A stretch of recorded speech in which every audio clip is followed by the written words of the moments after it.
ahead and tell me, how he is doing in the hospital thus far.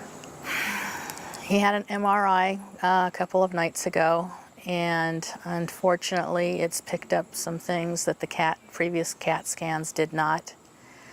Some bruising and bleeding and shearing or tearing of the brain. He's still heavily sedated on a respirator. The neurologist has told us that he could wake up in 2 weeks, 2 months, but he won't guarantee that he'll wake up at all. So it's a waiting game. It's our new reality. It's not pleasant.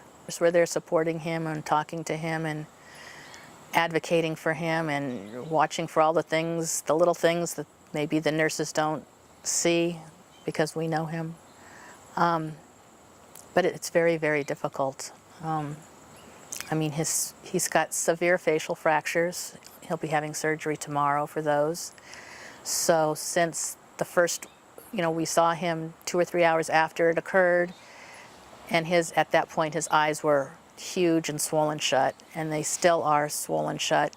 His face is very, both eyes are very heavily bruised. His color is, that funny color from a beating. It's not pretty. It's hard to look at him like that. It's hard to comprehend how somebody could do that. Yeah. Were you able to read? I know they came out with the charges just recently of the individual that did this. We were in court yesterday when he had his first hearing, and it was pretty distressing because the 2 charges combined, if you add up, if he gets the maximum sentence on both, the maximum sentence would only be 132 months, which is 11 years, for basically destroying somebody's life. And there's no enhancement for the severity of the injury, and that just seems so wrong. So it's pretty tough. Absolutely. I mean, can you talk about it again? I know you spoke with Ben about this, but to just get this again, his time as a detention officer and what that meant to him. Okay. Well, he's been a detention officer here in Guilford County for 3 years with the Sheriff's Department since we moved here. But his law enforcement career began in 1977 at a maximum security state prison in New Jersey. He also worked minimum security for federal corrections before he joined the LAPD. He did 22 years with the LAPD, retiring as a detective. Even after he retired from there, he went back into law enforcement as a law enforcement park ranger for 9 years.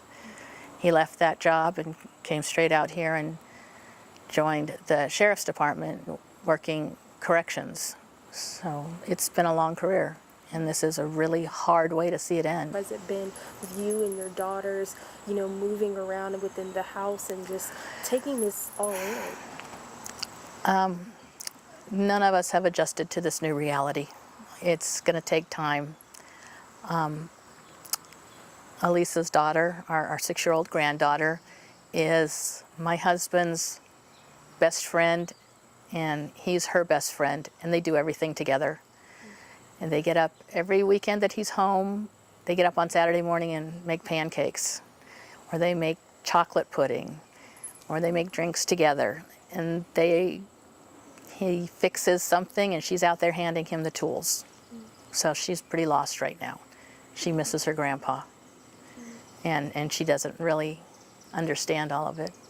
My 18-year-old is just distraught. And she's only been able to see him once for 15 minutes because of the COVID regulations at the hospital.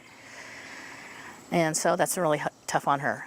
So, and for the 2 of us sitting in the room watching him, sitting with him, it's a hard thing to see. And the night that this occurred, I had driven him to work, and on the way to work, we had discussed the fact that we were going to buy Raging Water tickets the next day, because that's all Charlie talks about. Our granddaughter is going back to Raging Waters now that it's open this year. Wet and Wild, now that it's open this year.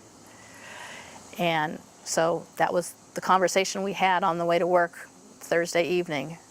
and we were going to go get him Friday morning, and we didn't get there. So it's very hard now that, you know, we'd still like to take her there, but it's bittersweet. We're going without Grandpa, and it's not fair.